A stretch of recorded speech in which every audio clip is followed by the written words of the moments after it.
Hello les céramophiles. Dans cet épisode spécial, nous parlerons de la saison estivale des céramistes, aka le money time de l'année. Le moment où tout se joue en quelques semaines, entre les vacanciers en short et en roue libre, et l'enjeu de faire 60% du chiffre d'affaires de l'année. Bref, il y a de quoi bien avoir la pression. Pour m'accompagner sur cet épisode, une céramiste pépite et engagée, elle lutte contre le capitalisme en lui balançant des pains d'argile à la gueule. Si tu cherches une tasse, elle t'en vend une. Si tu fais une remarque à la con, elle double le prix et avec le sourire.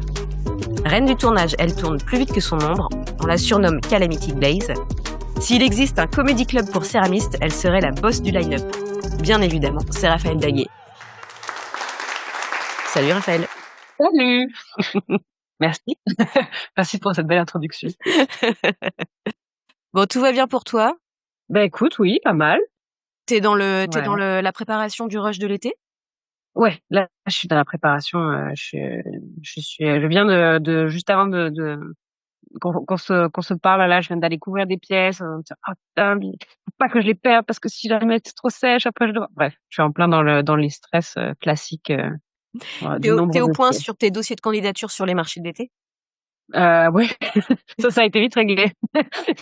Il y a plein de marchés qui sont hyper courus et pas mal dans le sud-ouest et tout aussi, mais donc tu postules partout et tout le monde te répond on a 150 candidatures et vous allez être 30, donc des listes d'attente ou alors des marchés que je ferai pas cette année, quoi. Donc j'ai pas beaucoup de marchés cette année.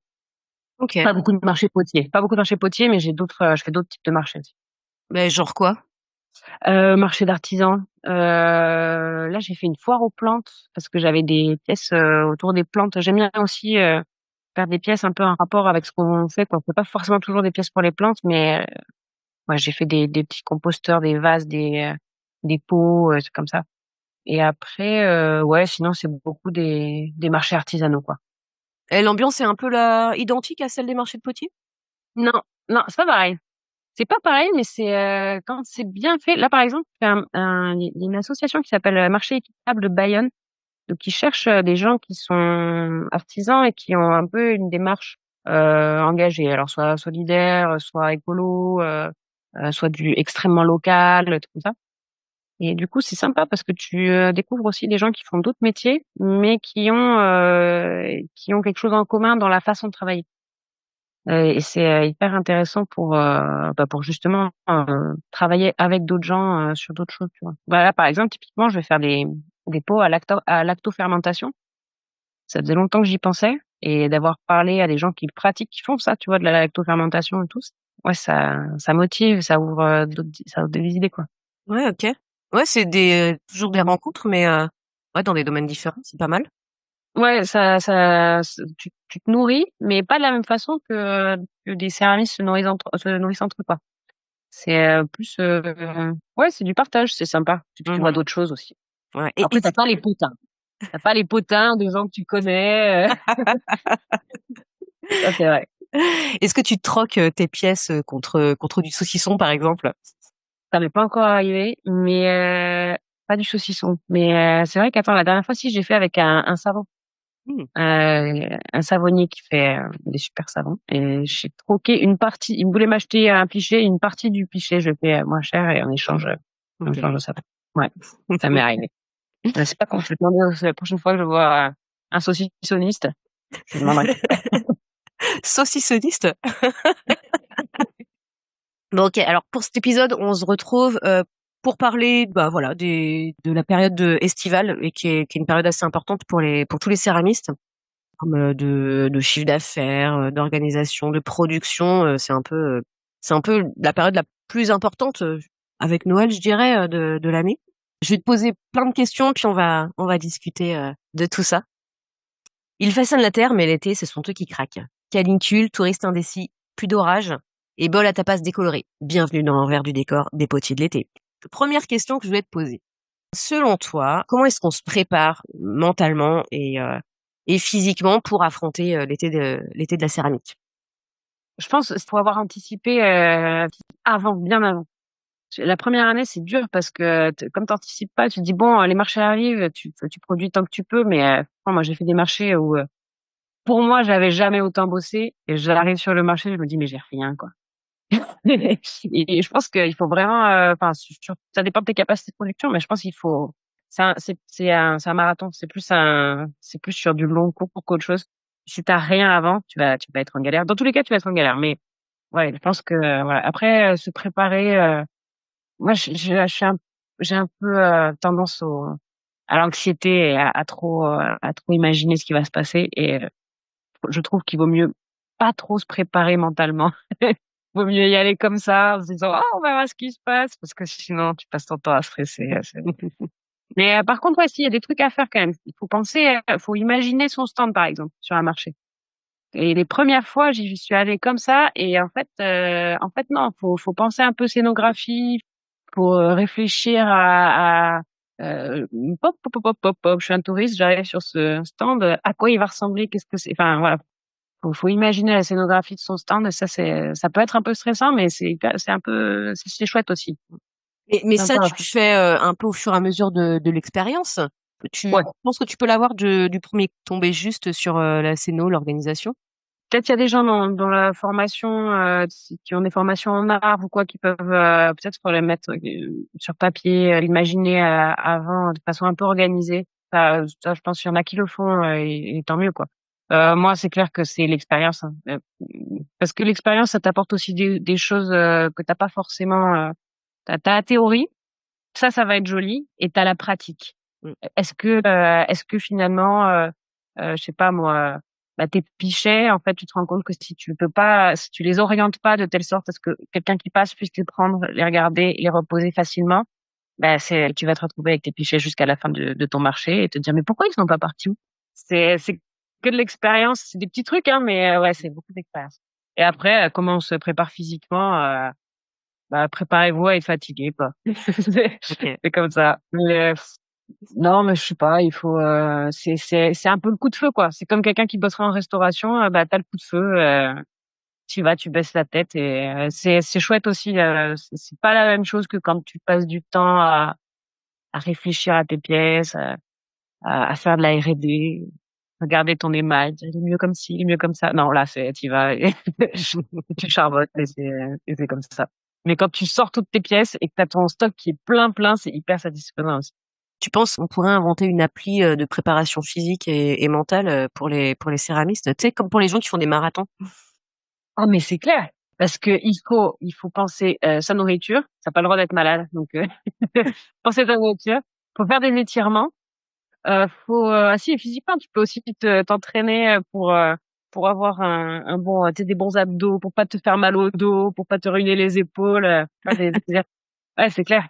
Faut faire un truc préparation de marché. Tu penses que c'est quoi le maximum de marchés auxquels on peut participer l'été? Enfin, il y a des céramistes qui en font plusieurs par semaine, ou non, ça reste un tous les 15 Ah, jours. ça dépend un peu de ta pratique. Ouais. Enfin, en même temps, les marchés, les trucs, ça dépend tellement même de ta production. Toi, tu fais de la sculpture, je pense que tu fais pas forcément la même chose. Tu vas pas vendre des petits bols et des machins, tu vois. Et typiquement, il y a une potière dans les Landes là qui est pas loin. Elle a toujours, son truc est toujours plein, elle a toujours plein de pièces de tout. Et en fait, elle produit en continu plein de pièces. Et elle fait des marchés, elle rajoute au marché qu'elle fait déjà dans l'année, les week-ends, tu vois, sur les marchés hebdomadaires chez elle. Et elle rajoute d'autres marchés en plus parce que c'est l'été et que du coup, il y a des marchés l'été. Ok. Mais waouh! Mais quelle héroïne! Ouais, il y en a, c'est des vrais guerriers. Ouais. Mais ça dépend de la production que tu as.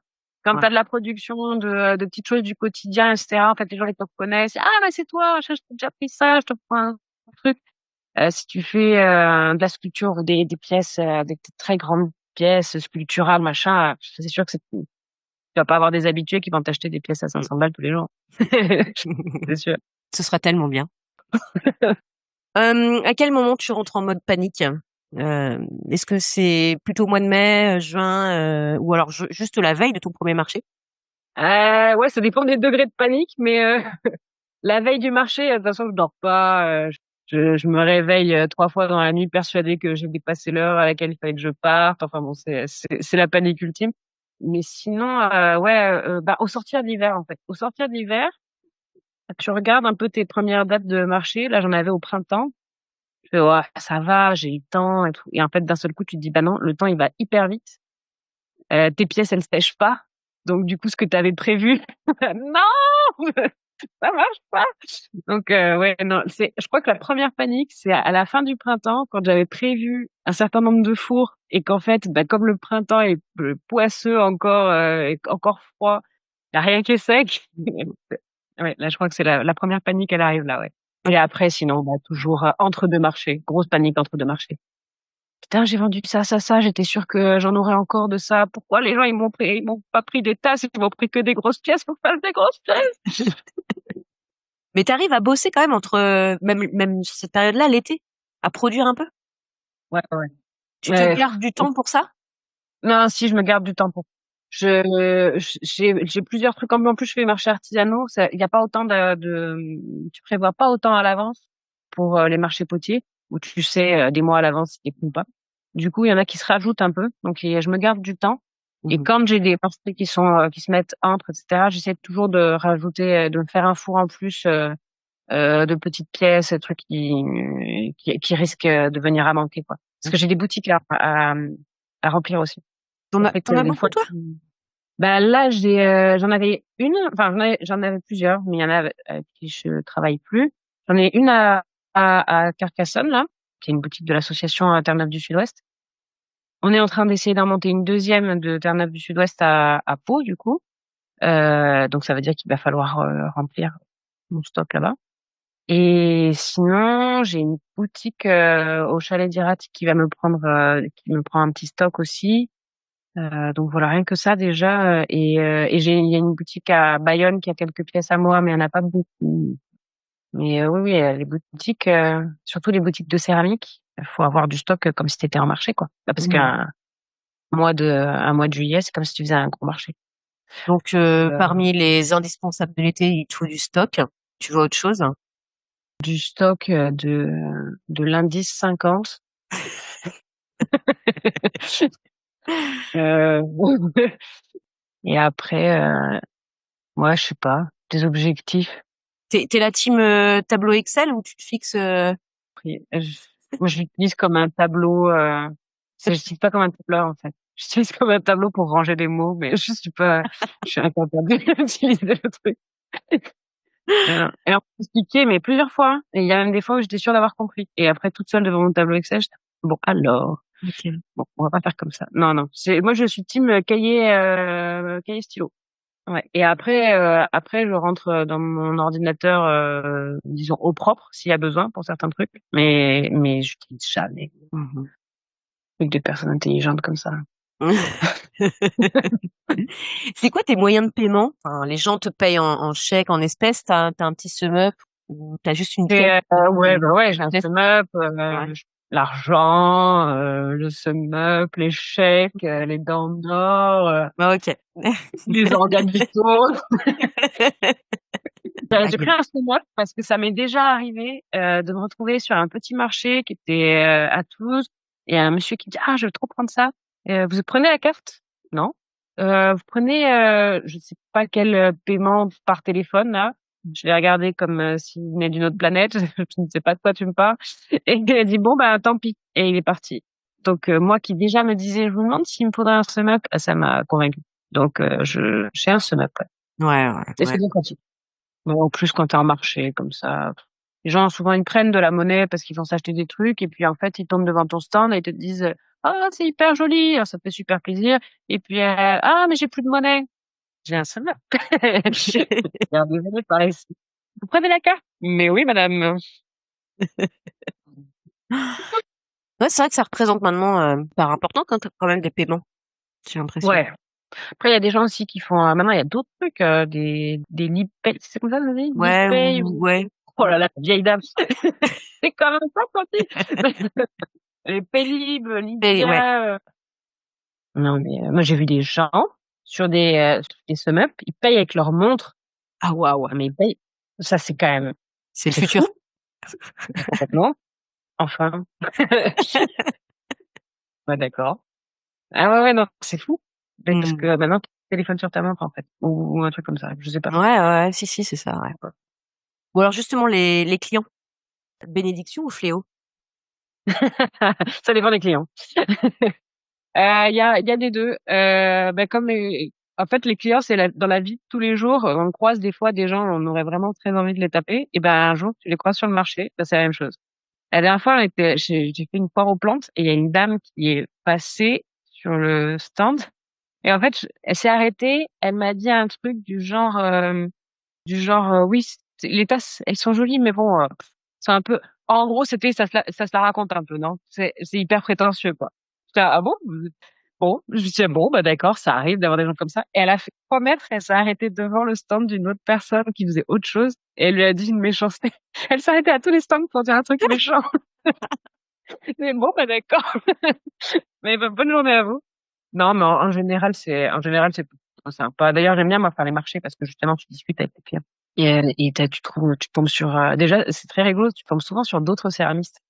Parce que le céramiste est Mm. curieux et il Mm. va dans les marchés dans lesquels il expose pas. Ah ouais, c'est Et ça. après, il tire la jambe à un de ses collègues pour lui raconter sa vie.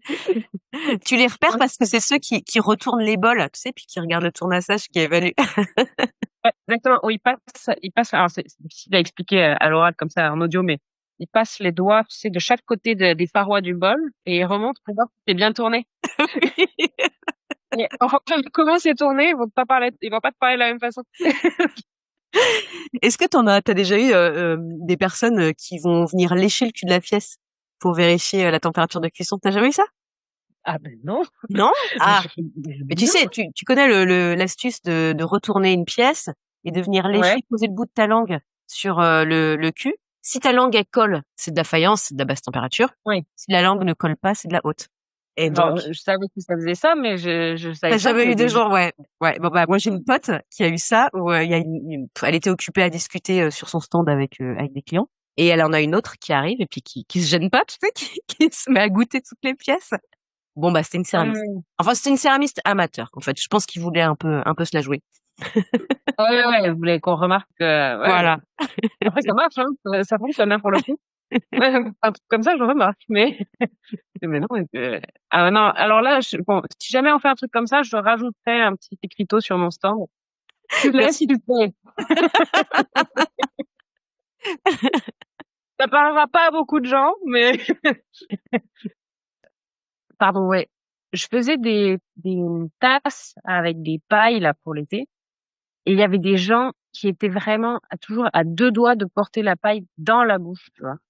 Et des fois, tu sais, t'es là, hop, hop, parce qu'en fait, c'est des trucs en bambou réutilisables exprès. Du coup, moi, je peux pas laver chaque paille entre chaque truc, tu vois. Mais il y a des fois où j'ai un petit stress parce que les gens, ils allaient vraiment très, très près, hein. Faut pas que. Et il faut absolument que tu mettes un petit avertissement. Merci de ne pas lécher la protection, quoi. Merci de ne pas lécher les céramiques. Franchement, je pense que ça va attirer des gens qui connaissent pas non plus le truc. Si jamais ça m'arrive, je penserai à toi. Bon, mais globalement, quand même, les gens sont plutôt sympas. Ouais, les gens sont plutôt sympas. Et puis les gens qui viennent sur des marchés artisanaux ou des marchés potiers, c'est quand même des gens en général avec qui on a de base un truc commun, c'est qu'ils ont pas, tu vois, ils achètent pas leur truc sur AliExpress ou je sais pas quoi, et ils viennent pour acheter de l'artisanat. En général, déjà rien que ça ouvre la conversation, c'est sympa. Moi, j'aime bien, vraiment, j'aime bien les marchés pour ça. J'aime bien discuter avec les gens et qui me disent un peu aussi ce qui est bon. Tu vois, ils te disent s'ils aiment bien, enfin. Si tu devais faire une petite sociologie de la clientèle des marchés d'été, c'est quoi le profil des gens? Je suis pas sûre que je serais capable de faire ça parce qu'il y a plein de gens différents quand même. Bah, après, c'est des gens qui peuvent s'acheter de l'artisanat, mais pas toujours. En fait, moi, ça m'est déjà arrivé d'avoir des gens qui ont pas forcément beaucoup de sous, des étudiants ou quoi, mais qui sont sensibles au truc. C'est pour ça que je fais des pièces, certaines pièces qui sont pas chères parce que du coup, ils sont contents de s'acheter de l'artisanat quand même. Donc, t'as un peu des jeunes, des couples de jeunes qui s'installent et qui ont envie d'avoir des jolies pièces. Après, t'as des gens plus âgés qui des fois comparent pas mal quand même avec ce qu'ils ont connu. C'est pas comme ça qu'on le faisait à mon époque. Eh oui. Mais c'est parce que c'est pas tout à fait le même look, mais en fait, c'est la même chose. Non, je sais pas. Ouais, t'as quand même, t'as des amateurs, t'as les amateurs de céramique qui font tous les marchés. Et c'est un peu comme sur tous les marchés, tu les trouves souvent le matin. Ils arrivent avant tout le monde pour avoir, déjà Ah pour être ouais, tranquille. comme sur les brocantes. Bah écoute, ça m'est arrivé l'année dernière au marché à Lozart. Je le refais cette année. Je te dirais si c'est pareil, mais ouais, comme sur les brocantes, c'est des gens qui arrivent le matin et qui veulent déjà ils veulent échapper à la grosse suée du midi et de l'après-midi. Et ils aiment bien être tranquilles et prendre le temps et boire les trucs avant qu'ils soient partis, avoir les meilleures Ah pièces ouais. avant qu'ils soient partis. Ouais, ça arrive. Bon, après, il y en a pas énormément non plus, mais j'en ai déjà vu, ouais. Non, faire un profil psychologique de l'acheteur de céramique, tu y arriverais, toi? Bah, Je en pense pas. sculpture, ouais, en sculpture, c'est un peu différent. Tu vois, bon, alors moi, j'ai une production particulière, mais moi, je sais très bien que mon public, c'est des nanas entre 35 et 55 ans, qui sont politisées et féministes, quoi. C'est. Et ouais, ouais. Et ouais. Mais bon, ça vient de ma production aussi, quoi. Ouais. Donc, et puis Non, oui, il faut plus avoir dans du fric. Mm.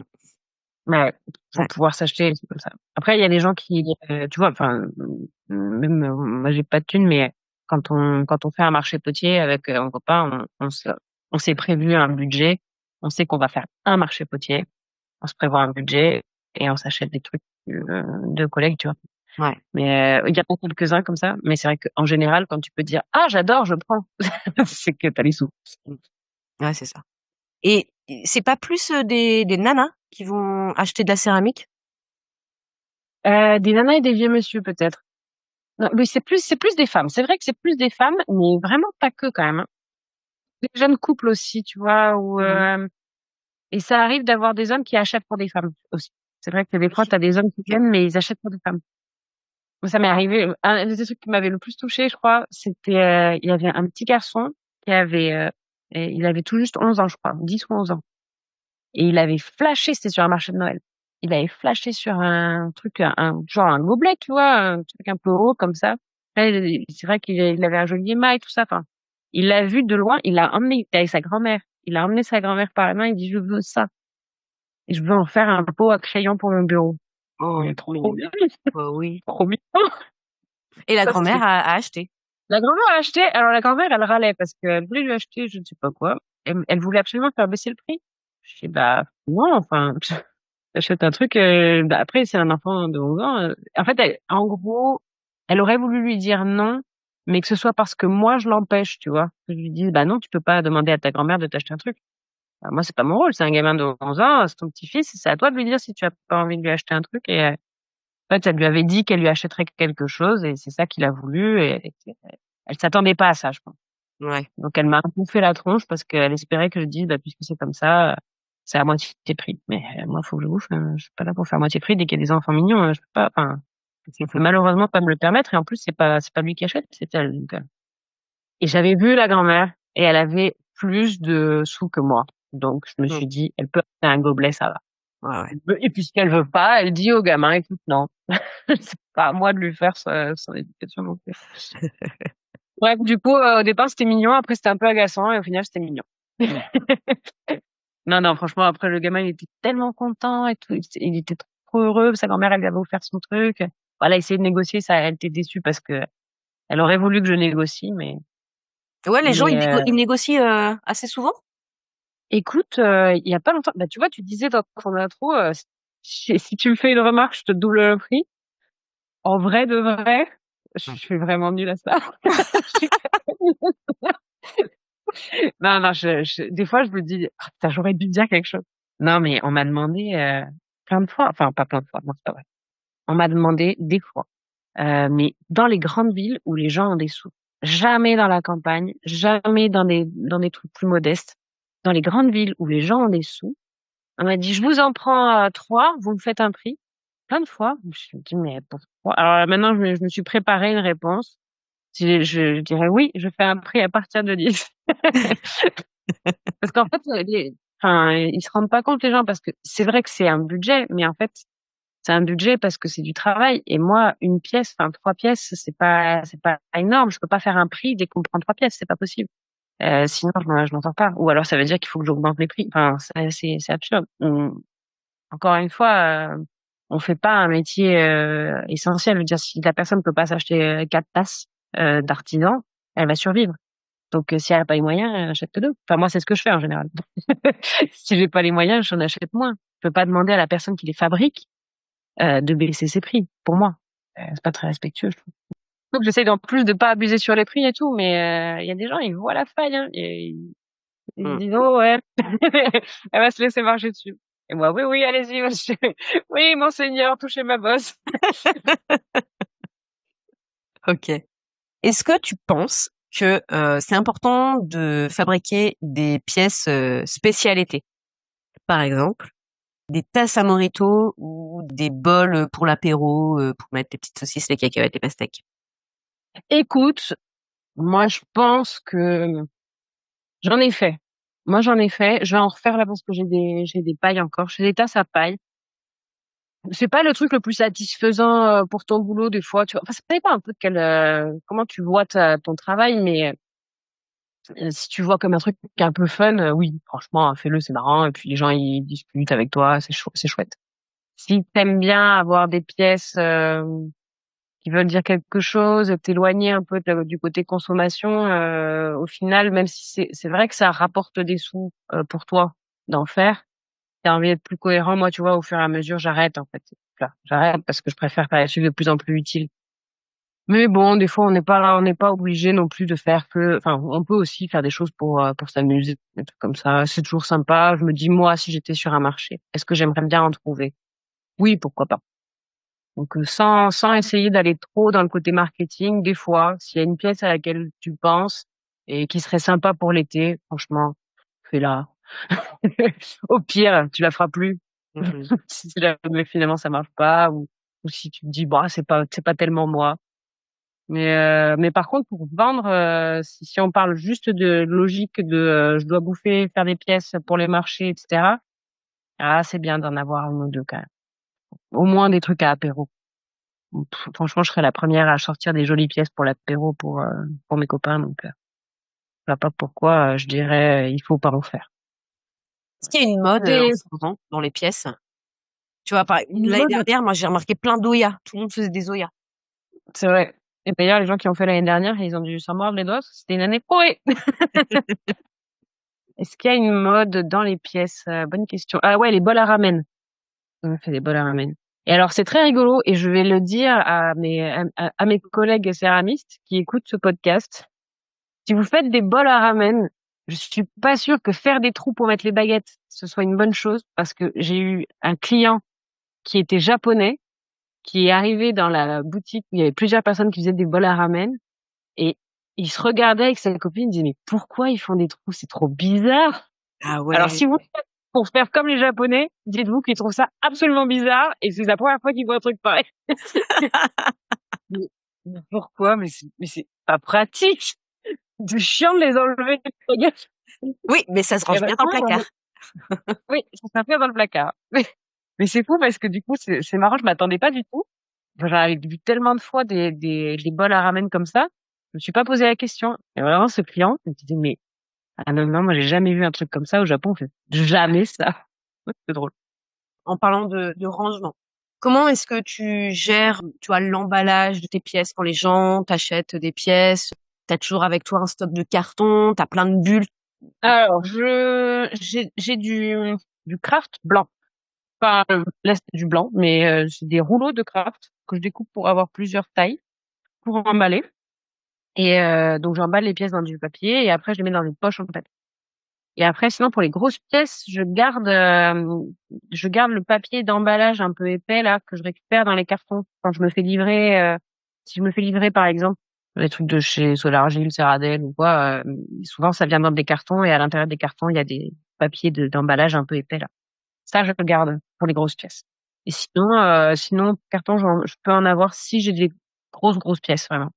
Au cas où quelqu'un me le prenne. Mais ça m'est arrivé une fois. T'es team papier de soie? J'en avais. Et en fait, je préfère le craft.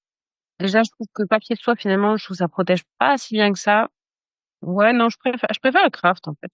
Je Ok. trouve que ça emballe bien, ça protège bien. Et c'est pratique à emporter. Parce que papier de soie, dès que c'est froissé, c'est moins joli, je trouve. Ouais, peut-être pour Mm. les petits bijoux. Tu faisais pas des petits bijoux aussi à un moment? J'ai fait des bracelets, des joncs. Ah ouais, ok. Et ouais, et en fait j'en ai fait il y a longtemps et ils ont pas cassé du tout. Et là j'en ai fait une série et j'ai réussi à me les. En fait je les porte pas au bon moment. Je les porte quand je suis en train de faire des trucs et je les ai cassés. Donc j'attends un peu, mais je vais peut-être faire des boucles d'oreilles, trucs comme ça, mais je crois qu'une chose à la fois. Là je suis à fond en ce moment à revenir à un peu de sculpture et à faire des pièces, comment dire, à usage constructif un peu. Des trucs pour le compost, pour la fermentation, des trucs comme ça. J'aimerais bien faire des trucs un peu comme ça. Ouais, c'est marrant. Je remarquais ça aussi. En fait, il y a beaucoup de céramistes de ta génération qui ont un peu de bouteille aussi, pareil, qui se réinventent hein, et qui sortent juste de la prod classique, des bols et des assiettes et des tasses à expresso, quoi. Et il y a beaucoup de gens qui vont vers des objets différents, plus du quotidien, tu vois, beurrier à eau, bah oui, tu parles de trucs de Ouais. fermentation, là, ouais, ouais, ouais. Et c'est bien, c'est comme ça qu'il faut, je pense qu'ils se démarquent aussi, ces personnes. Bah, je pense que en fait, on s'est retrouvé à une période où il y avait tellement de monde qui s'est mis à faire des tasses de toutes formes, de toutes trucs. Enfin, et il y a un moment, on peut plus suivre et c'est normal. Mais ça devient peut-être un peu beaucoup marketing. Enfin, je trouve qu'il y a un moment où ouais, c'est un peu beaucoup plus tous les cafés poteries, plus où tu décores toi-même ta tasse et ton machin. Et il y a un moment où peut-être aussi quand tu fais ce métier, tu te dis mais enfin, est-ce que je vais faire des tasses à café toute ma vie à côté de quelqu'un à côté de moi qui fait des tasses à café? J'ai choisi ce métier aussi parce que j'ai envie d'être potière aussi, d'avoir le métier. Et donc qu'est-ce que c'est que ce métier? C'est aussi accompagner les gens de la vie à la mort, tu vois, enfin du début à la fin sur des trucs du quotidien, enfin le métier de potier quoi. Mais bon, voilà, on est métier de potier, on n'est pas au néolithique, on sait très bien aussi qu'on n'a pas forcément les mêmes usages. Et comme là, on reparle quand même beaucoup de fermentation, de revenir à des choses plus ancrées, tout ça, on disait ben ouais, il y a peut-être une place pour la poterie aussi de refaire des pièces pour la maison, pour la vie quoi, des pièces vivantes. Genre, t'as déjà envisagé des urnes funéraires? Mais oui, Ah ouais, ok. on en avait parlé, non? On Mais n'avait oui, pas parlé. dans le précédent podcast, oui, oui. Je me J'en rappelle des cendres de j'en ai papy. j'en ai fait. J'en ai fait les Ok. entreprises. J'en ai fait, mais bon, c'était pour la famille, c'était pas pour vendre, quoi. Mais oui, oui, j'en ai fait. Ok. C'est particulier, hein, l'urne funéraire, parce que quand tu réfléchis au litrage et que tu fais des recherches pour savoir combien ça fait de litres une personne, machin, enfin, comprends que une fois que tu l'as fait, tu vois, quand tu le vends pour d'autres personnes, ça va. Je fais pour quelqu'un de ta famille, Mm. c'est pas. En tout cas, c'est utile et c'est vrai que ça accompagne les gens. Je vous dis que certainement que les gens préfèrent avoir un objet, s'ils gardent l'urne, avoir un objet artisanal qu'un machin qu'ils vont acheter fabriqué en série. La boîte à mort, merci. Je remarque qu'on revient toujours au même sujet, hein. Avec l'humour l'humour noir de. Et alors du coup, papy. Bon, attends, je reviens à ton stand.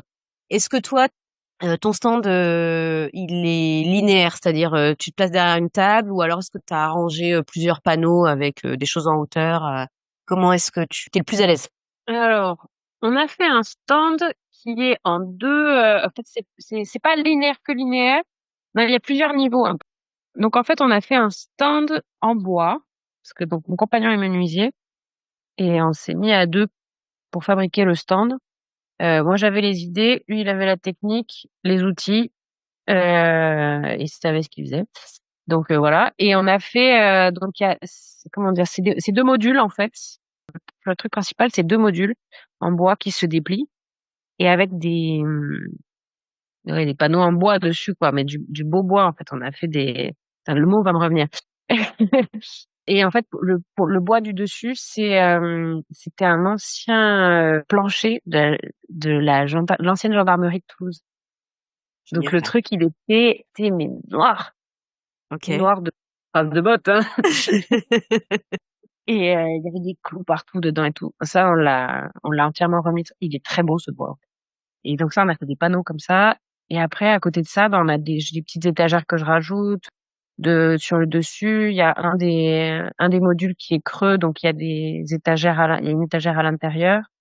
J'ai récupéré Tu sais, un truc qui tourne là pour mettre pour les magazines, pour les cartes postales. Ah oui, OK, ouais. On a mis à l'intérieur, on a mis des petites étagères en bois comme Ah, ça, tout trop cool. Et cool! ouais, je fais Super idée. soit les tasses à anse, soit justement pour l'été les trucs à paille, des trucs comme ça. OK. Ouais, voilà. Et après, 2 petits modules en plus pour les grosses pièces, quand il y a des pièces un peu, Ouais, voilà, OK. un peu grosses. Et tu te places, derrière ton stand? Ou alors, tu restes, tu un petit tabouret de bar? J'ai un tabouret de bar, du coup, je suis derrière, Mmh. ou sur le côté. Même pas devant parce que c'est quand même du frontal, quoi. Mais je suis sur le côté ou derrière. Ouais. Alors attends, est-ce qu'on peut préciser pour les jeunes céramistes qui vont se lancer pour la première fois, l'importance Mmh. du tabouret de bar? En fait, dites-vous bien que quand les gens arrivent, si vous êtes assis derrière, assis par terre là quasiment, ça fait vide-grenier. À chaque fois, il faut se lever et c'est pas top. Si vous avez une chaise normale, il faut que ça soit dans un stand qui est ouvert, sur lequel vous pouvez être devant ou sur le côté. Sinon, le tabouret de bar, c'est top parce que c'est dynamique comme position. C'est facile de descendre du tabouret de bar. On est toujours à hauteur. On n'a pas à se ruiner les genoux à chaque fois. Faire, ah, j'arrive. Donc, ouais, non, c'est bien le tabouret de bar. On voit les gens vous voient. C'est très bien le OK. tabouret de bar. Vous quittez dans un bon tabouret de bar ou dans un stand qui est ouvert, un peu ouvert dans lequel les gens entrent. Dans ce cas, vous pouvez avoir une chaise normale et vous mettre dedans. Est-ce que tu aurais un moment de solitude ou de honte, des marchés sur les marchés que tu as vécu sur un marché que tu voudrais partager? Je pense que j'ai eu plusieurs moments alors de honte, je crois pas trop. Bref, ou alors c'est des mini hontes, genre c'est quand tu débutes, tu fais des conneries ou voilà, moi typiquement à chaque fois je suis en stress et du coup c'est comme si mon corps ne me répondait plus, que c'était la première fois que j'apprenais à me servir de mes mains et du coup je fais toujours des trucs pas absurdes et les gens me regardent en disant mais c'est nul. Ça, c'est toujours, j'ai l'impression d'avoir honte, mais je pense que c'est vraiment juste mon stress qui parle. Par contre, ouais, des moments de solitude, il y en a plein, hein. Que ce soit avec des clients, je sais pas, des clients des fois qui te font des remarques que tu peux pas répondre. Je sais plus, une fois, je crois que c'était mon tout premier marché à Avignon, marché Potier. Il y a un monsieur qui vient et qui regarde une tasse comme ça et il me dit ah vous laissez les traces de tournage au fond Oui oui bah oui j'aime bien laisser un peu des fois la trace. On m'a dit que c'était bien quand ah non parce que j'ai remarqué que les autres ils essayaient de les effacer quand même. Ah bah non c'est horrible. Mais en fait, peut-être qu'il a raison, je suis nulle. Ah bah oui. Ouais, des fois, ça fait avec des gens ouais, qui s'y connaissent un peu, qui te font une remarque ou ce genre de truc, Mmh. ouais. Donc, mais j'ai réfléchi, mais j'ai pas tellement de moments en particulier qui me viennent, tu vois. C'est plus des petits trucs des fois où tu te sens vraiment très seul. Mais alors, il y en a un, par contre, que ça a choqué. Donc, mon compagnon m'accompagne régulièrement sur les marchés. Comme ça, lui, il va se faire une rando, il fait le marché, enfin, bref. Et des fois, il me remplace, il me dit: «Ah bah, si tu veux, tu peux aller, va aux toilettes chercher un truc à bouffer, je te remplace». Je dis: «Mais qu'est-ce qui se passe?» Les gens à qui tu dis bonjour, qui te regardent et qui ne te répondent pas. Mmh. Ah oui, oui. Je dis: «Ah Oui. oui, c'est vrai que je le vois plus à force, mais c'est vrai que ça arrive tout le temps». Ah ouais, ouais, ouais. Ouais, ouais, ouais, c'est très gênant, effectivement, ouais. Ah oui, mais je te dis: «Bonjour». «Bonjour, Ouais. qu'est-ce qui Et se puis passe?» en plus, tu croises leurs regards, ils te regardent, mais ils te répondent pas. Ouais, ouais, ouais, c'est Oui, ouais, ouais.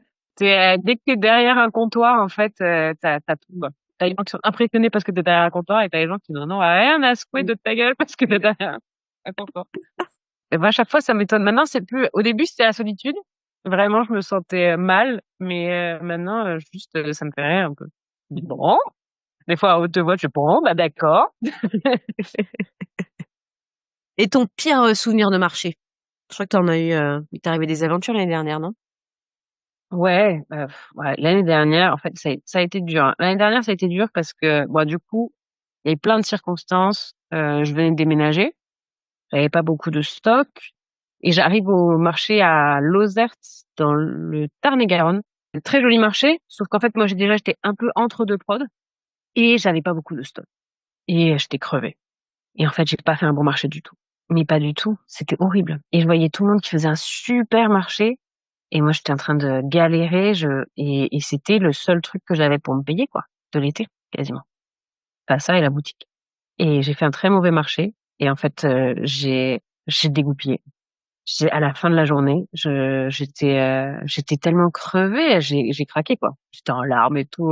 On n'arrivait plus. Il y avait mon copain qui était là, on n'arrivait plus à se comprendre en plus. Lui, il était fatigué aussi en plus. Il était venu me donner un coup de main et on se comprenait plus du tout. C'était horrible. Tout le monde était stressé, fatigué, mauvaise journée. Il faisait super chaud.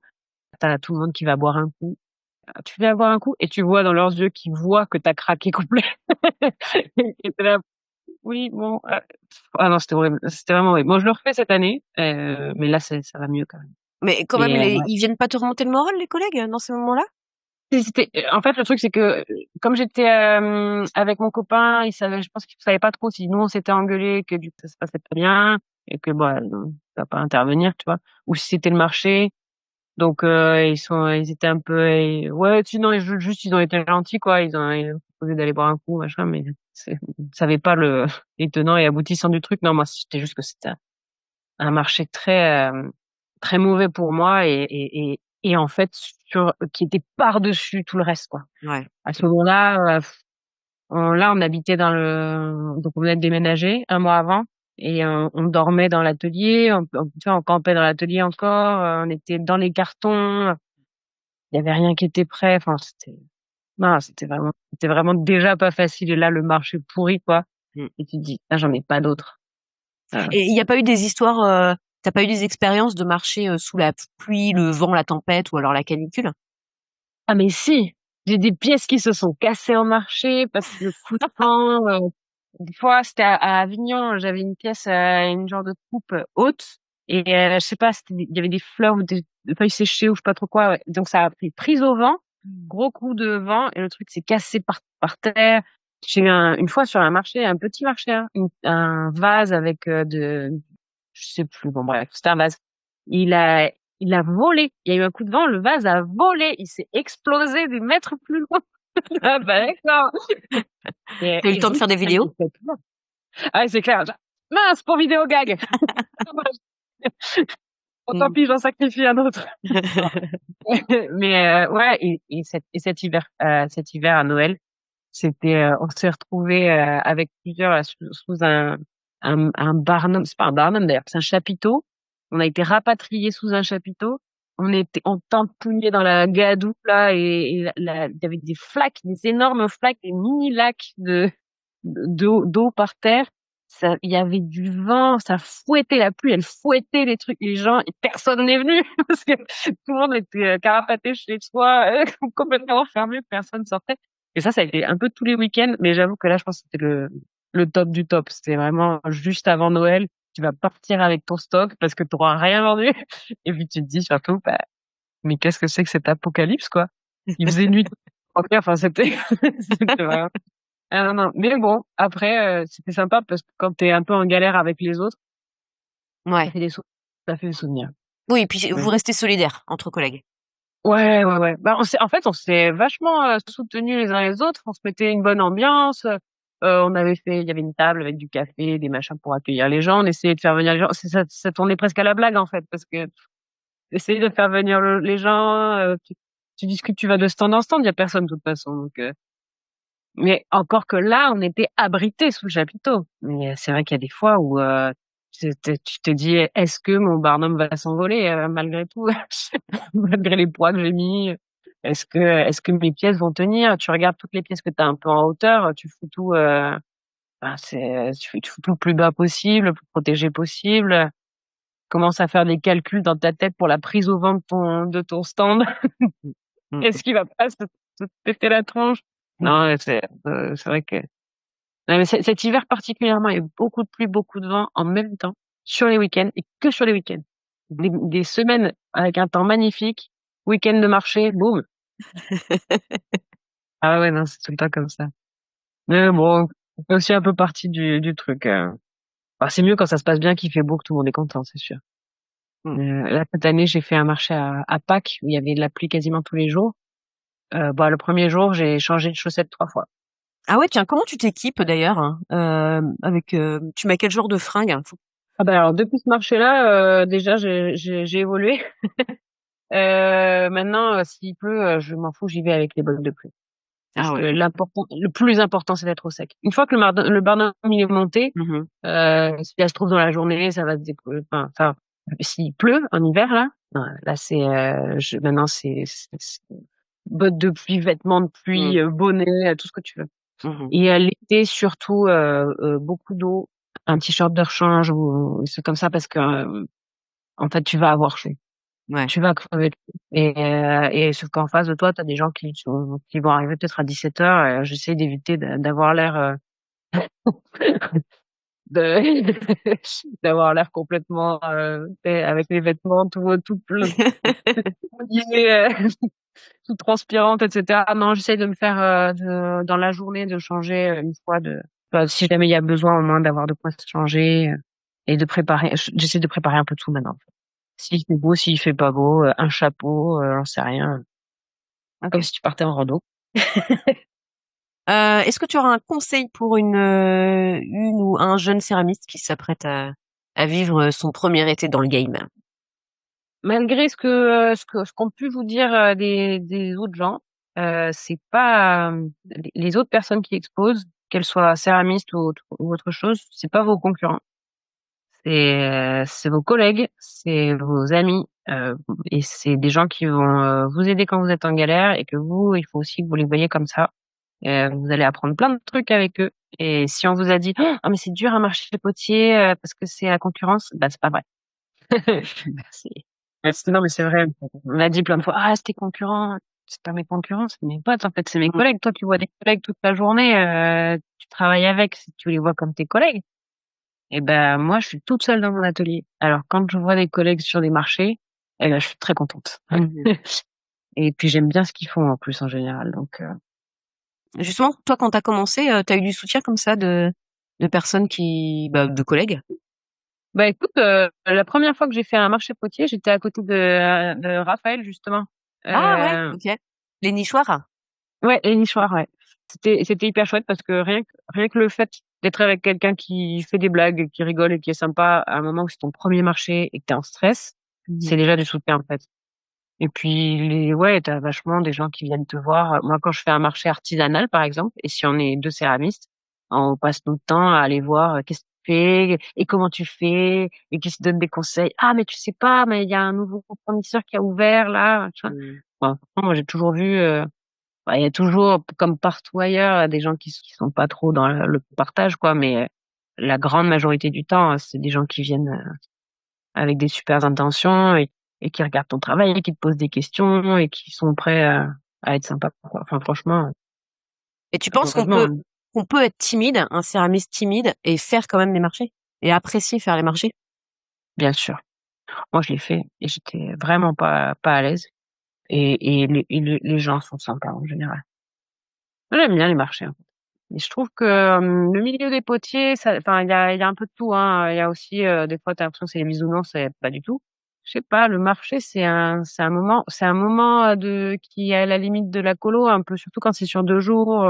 On va manger ensemble, on va partager, on va dire mais t'es où toi? Mais c'est cool machin, comment tu fais? Là, on s'échange des techniques, des idées, des trucs, enfin des anecdotes. C'est là où tu rencontres les gens qui font la même chose que toi et que tu te sens un peu moins seul, quoi.